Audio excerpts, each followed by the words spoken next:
Vou começar me apresentando, né? Como a maioria, creio que já me conhece, meu nome é José Alexandre Alves, sou casado com essa bênção que acabou de falar aqui para vocês, a qual Deus me deu esse presente e essa cruz para ela carregar, né? Desse casamento, a gente há 20 anos, temos 5 frutos, 4 meninos e uma menina, que é o Alevanderson, Álvaro, Aleandro, Carlos Alexandre e a Cecília Flor. E hoje podemos dizer que estamos na festa da graça.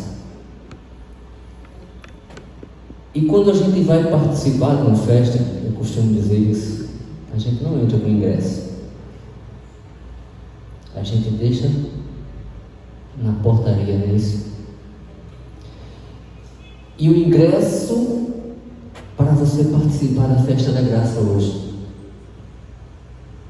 é justamente o seu pecado. O seu pecado, a sua fraqueza, a sua iniquidade. Esse é o seu ingresso para a festa da graça aqui hoje.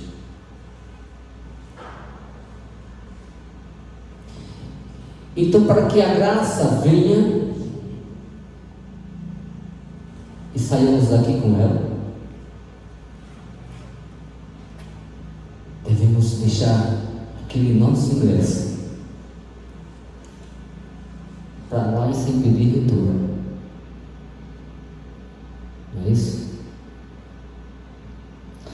O primeiro tema, quem lembra? Semeador. O Senhor veio, plantou a semente, não é isso? Em nossos corações. Alguma semente já saiu do rumo, que não veio hoje? Não, né? E a semana passada a gente falou do quê? Do amor de Deus. E o amor de Deus nos leva a quê? Justamente ao pecado. Você pode estar pensando somente, como isso pode acontecer? O amor de Deus me levar ao pecado. Porque a partir do momento onde a nossa irmã Finha, semana passada, trazia a experiência do amor de Deus na vida dela, a partir do momento que o amor de Deus entra em nossa vida, a gente já começa a perceber o que não é amor e o que é desamor. E o que é desamor é pecado. A partir do momento que o amor de Deus entra na nossa vida, já não será mais necessário eu ou você apontar para alguém e dizer: isso é pecado na sua vida. Porque você mesmo, a partir desse amor, vai começar a perceber. Na hora você pode até nem sentir emoção nenhuma. Na hora do ato lá do pecado, você deve estar achando tão bom que na hora não passa nada. Mas segundos depois do ato, pode ter certeza, cai aquele remorso, aquela tristeza. Aí você começa a perceber, através do amor de Deus, que é pecado. Ou seja, o amor de Deus faz amadurecer em nós aquilo que é mal para a nossa vida.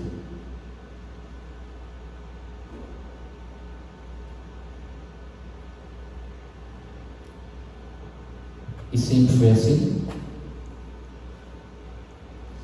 Não, né? Porque Deus,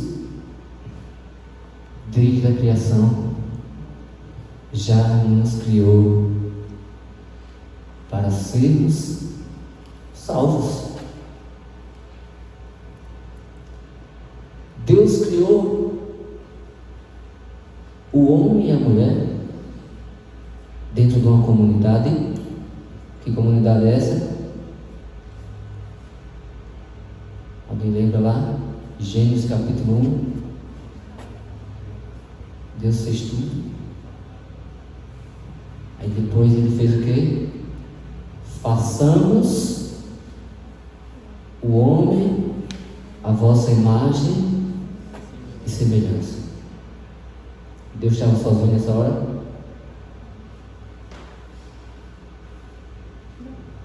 Está falando, né? Porque senão ele dizia o quê? Se ele estivesse sozinho? Vou fazer, né? Mas ele, façamos. E aí a gente vê aquele diálogo da primeira comunidade. O diálogo da Santíssima Trindade. O Pai, o Filho e o Espírito Santo. Ou seja, Deus já nos criou para a santidade.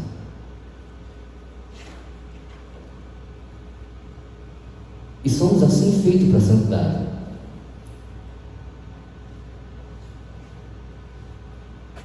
Mas por meio daquele bendito pecado, onde muita gente diz que é o pecado da maçã, né? Eu costumo dizer que é o pecado da jaca, porque ele meteu literalmente o pé na jaca, tirando assim de nós a salvação. É isso? Mas para a gente entender melhor, vamos abrir a nossa Bíblia, né?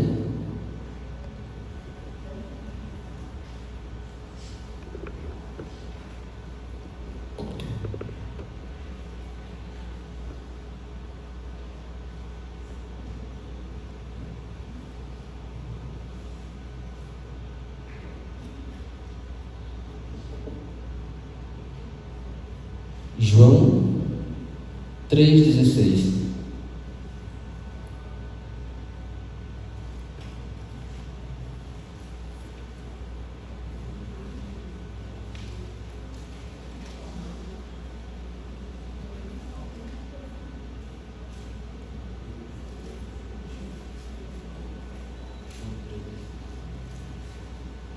Evangelho de João, capítulo 3 e versículo 16. Amém?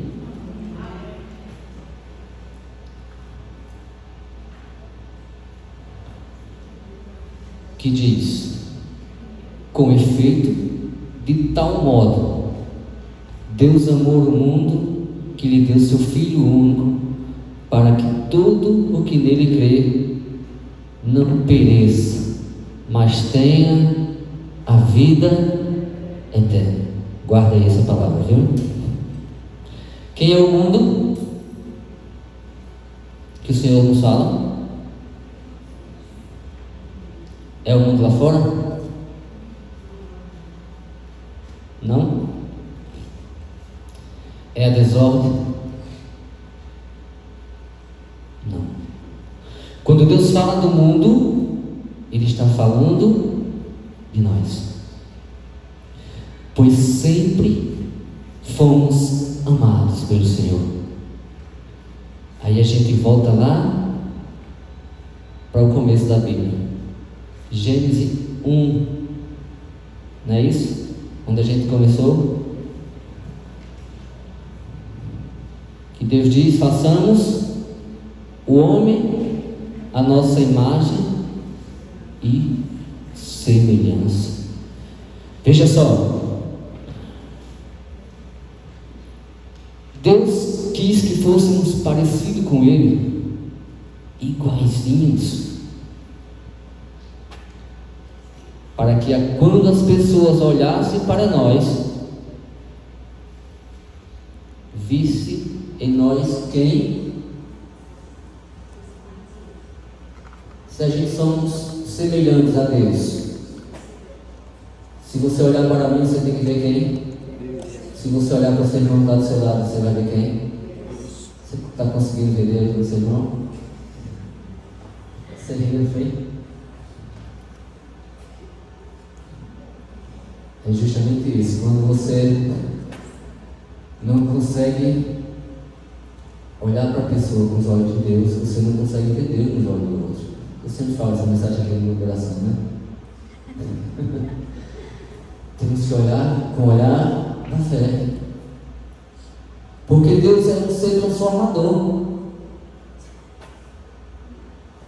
Por isso nós não acreditamos na reencarnação. Porque acreditar na reencarnação é dizer que Deus enferrujou, não sabe fazer mais nada. E Deus se renova a cada instante. Por isso que são faces diferentes. Mas temos que ter um olhar que nos leve a ver o Criador. Não podemos comparar a criatura com o Criador, não é isso?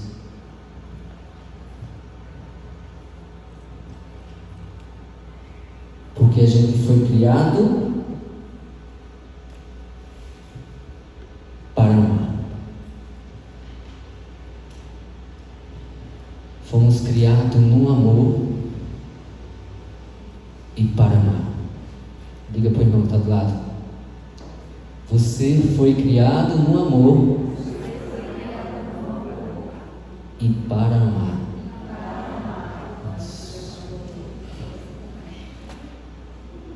E nesse amor, onde Deus nos criou, Ele nos deu tanta liberdade. Assim como deixou Adão e Eva livres, porque o pecado foi uma opção.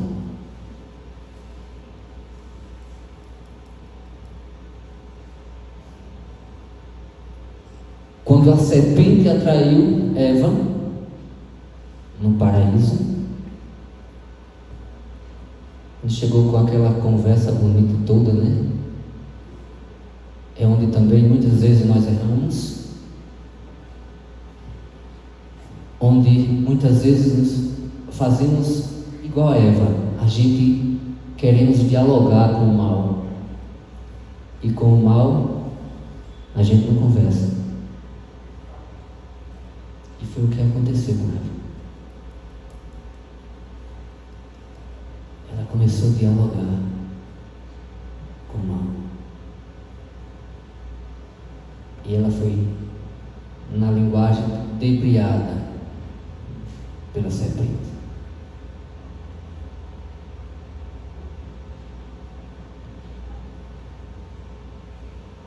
Mas Adão e Eva, que tinham essa intimidade com o Senhor, onde o Senhor passeava com eles no jardim, lado a lado, vivia sob a graça. Mas o que aconteceu? Eles deixaram que a graça fosse apagada na vida deles.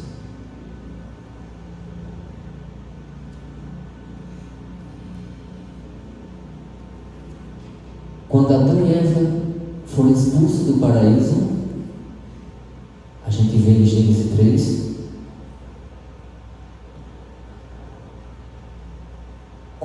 e o Senhor colocou os querubins à porta do paraíso, segundo os teólogos, querubim com 15 metros, uma espada batendo na outra, trançando. Se abriu um elo entre o céu e a terra,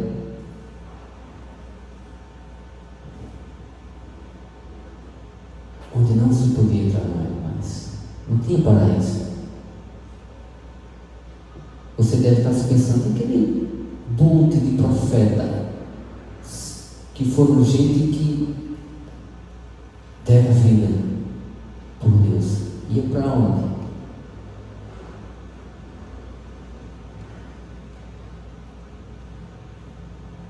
Em um lugar chamado Creos, que era a mansão dos mortos, ali ficavam as almas daquelas pessoas. A gente, quando reza o credo, diz que Jesus foi onde? Na mansão dos mortos. Segundo a teologia, foi daí que as almas santas trilharam para o céu. Deu para entender? Quando Adão e Eva pecaram, se fechou. Ficou uma cortina. Não dava para ver o céu, a terra ficava coberta pela neblina. Não tinha esse elo. Mas se pelo homem veio a nossa condenação, por outro veio a nossa salvação. Por amor a nós, o Senhor doou o seu único filho para que ele viesse reverter todo esse quadro que nos tirava do céu.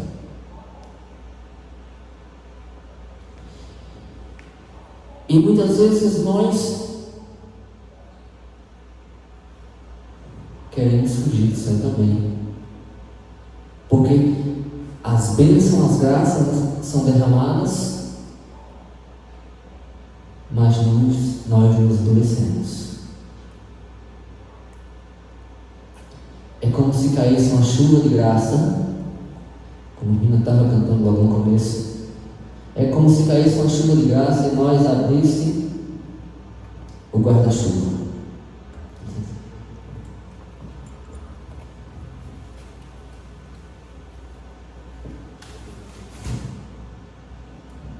Veja só, a chuva de graça caindo e eu aqui protegido. De quê? Essa proteção é o quê? O nosso pecado. A chuva, quando cai, tem escapatória, ela mora de todo jeito. Ela vai procurando brecha, quando insiste, e vai nos molhar de qualquer forma. Mas se nós colocarmos a proteção, deixarmos a casca dura do nosso coração armar essa sombrinha, a graça vai embora. Às vezes tem só uma chapiscada nos pés,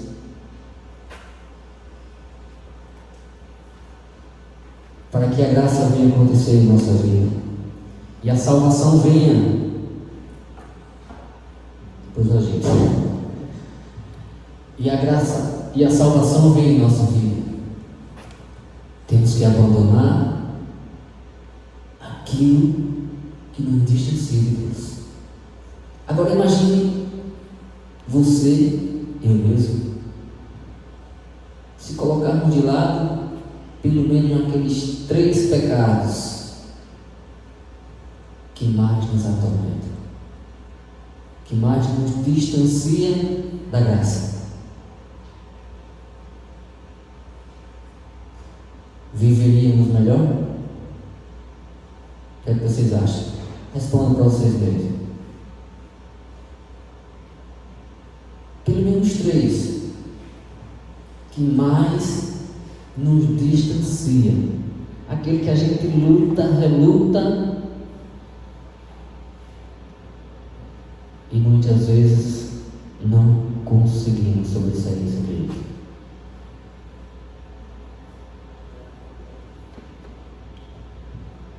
Nós ficaríamos mais perto dessa salvação. Não é isso? Porque o pecado tem suas divisões.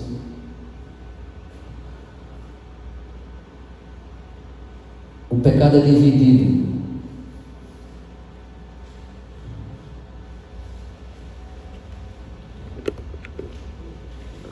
em original, que é o pecado de Adão e Eva, que se transmite de geração em geração. O pessoal, quando é cometido pelo próprio indivíduo, ou seja, eu mesmo que cometo, preciso de ninguém. O habitual, que é a mancha deixada na alma pelo pecado atual, é também chamado aquela de situação de pecado. Pensou em pecar, mas não pecou de forma que realizou a vontade, entendeu?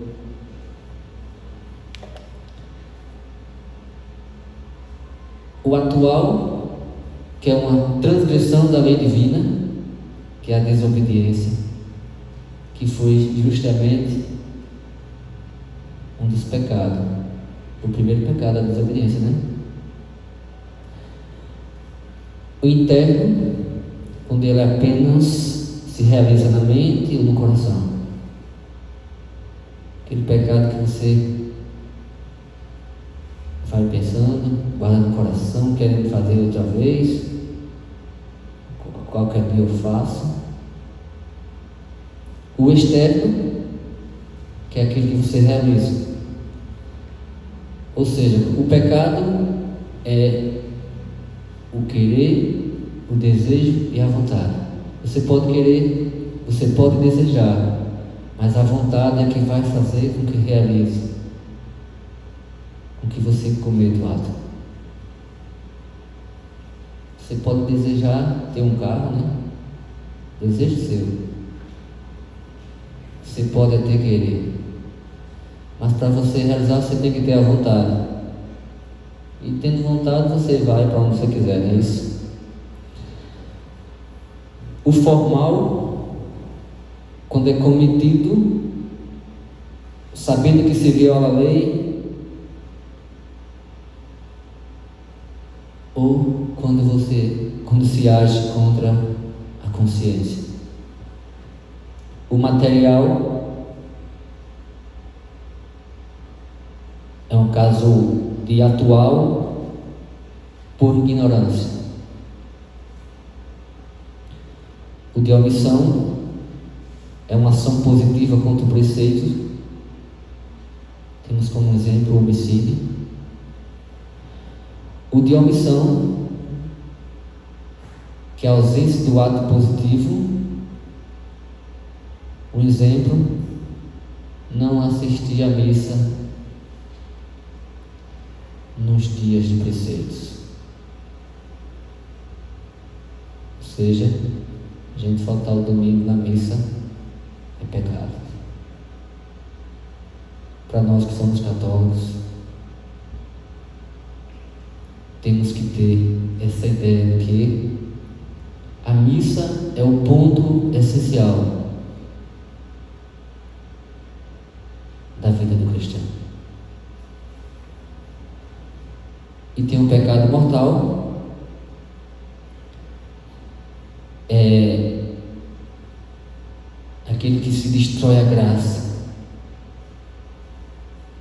e cria essa distância com Deus. Aquele que, ao cometermos, a primeira coisa que fazemos é nos distanciar de Deus. E o venial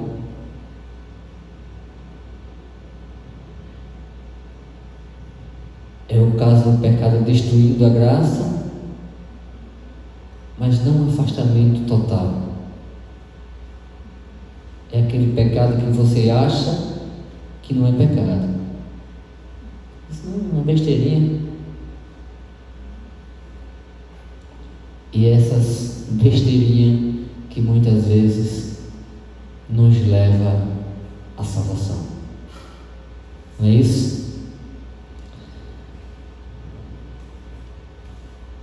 E voltando para o livro do Gênesis 3.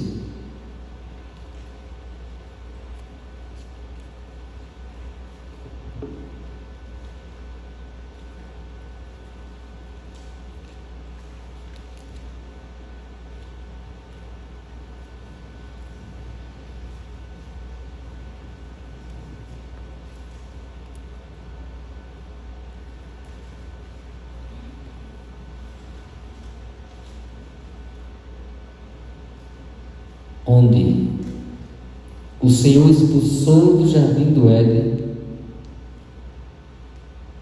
para que ele cultivasse a terra de onde havia tirado. E expulsou e colocou ao oriente do jardim do Éden querubins armados de espadas flamejantes para guardar os caminhos.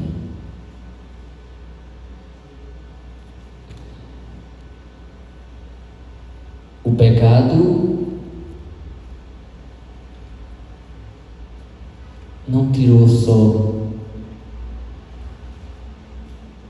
os nossos primeiros pais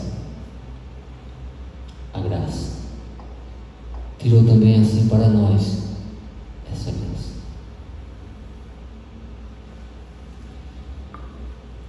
E temos que conhecer o Senhor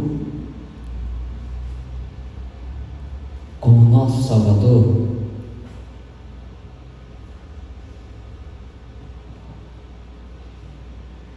Porque se nós vivemos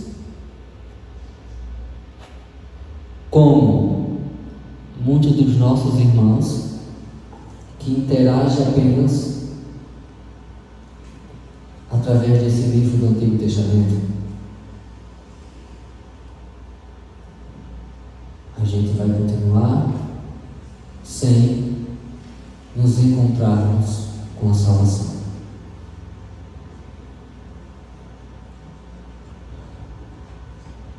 Porque para alcançar a salvação, temos que percorrer o caminho onde vem essa salvação, que é Jesus Cristo. E devemos ter a coragem que Pedro teve quando Jesus perguntou aos discípulos: e vós quem dizeis que eu sou? Os discípulos começaram a falar para mim: é isso, é aquilo. E Pedro teve a coragem de dizer: Senhor, tu és o meu Senhor e Salvador. E temos que ter essa coragem de colocar em nosso coração, em nossa vida, que o Senhor é o nosso Senhor e Salvador. A salvação está em quem? Em Jesus. Então temos que caminhar na graça para que a salvação venha ao nosso encontro. Porque a salvação é algo que é de graça e por graça. O Senhor nos dá de graça e por graça dele, Ele nos concede a salvação. E para alcançarmos essa salvação, temos que ter uma intimidade. Temos que ter essa intimidade com o Pai. E para termos intimidade, temos que ter a aproximação. Temos que nos aproximar de Deus.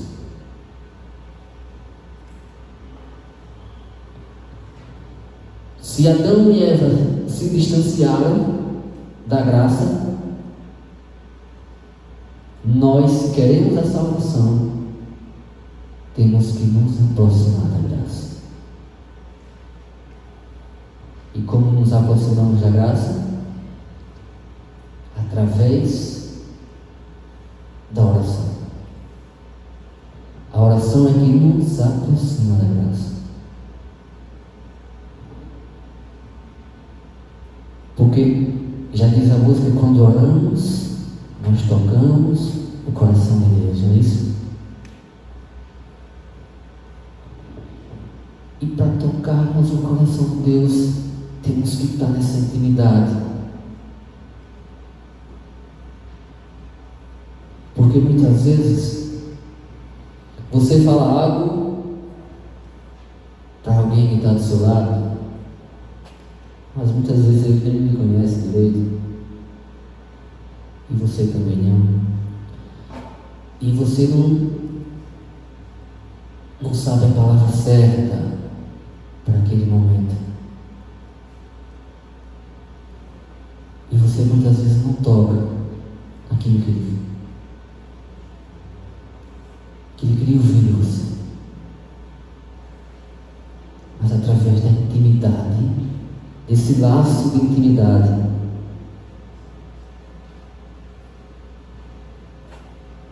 você pode chegar perto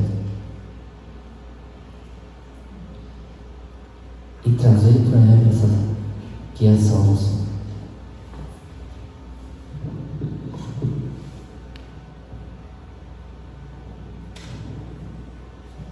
Porque como diz Romanos 5:20, por onde abundou o pecado, superabundou a graça. Ou seja, se nós somos um poço de pecado, se nós somos aquela bacia de pecado, aquela bola,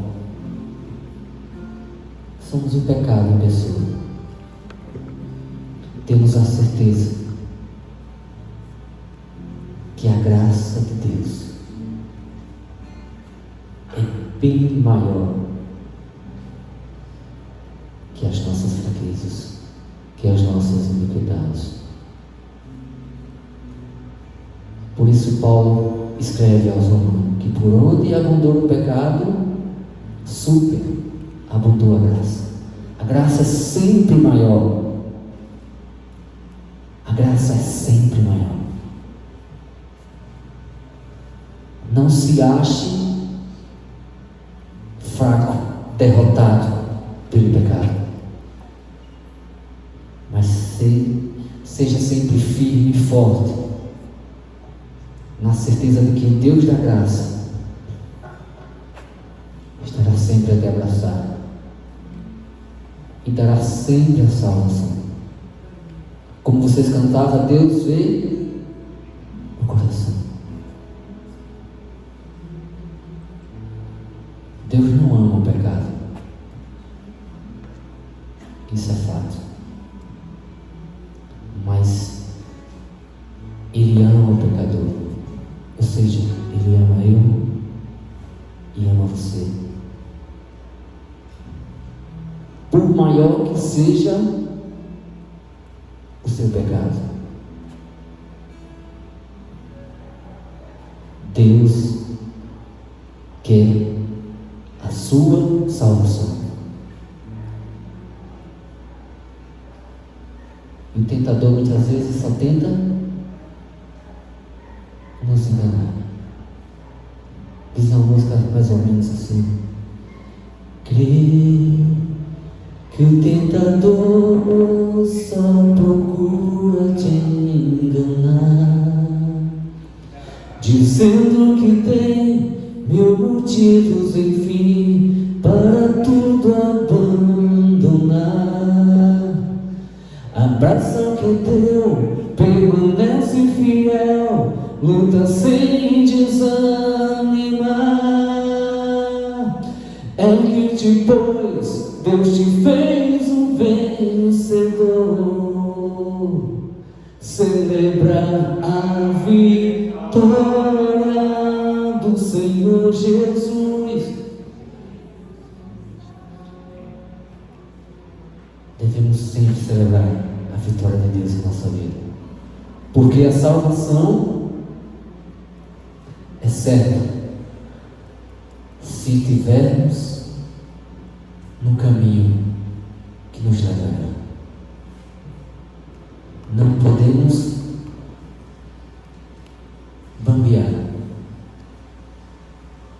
Devemos trilhar sempre o caminho no caminho da fé, e a salvação chegará entre nós. Possamos ficar um pouco do pé.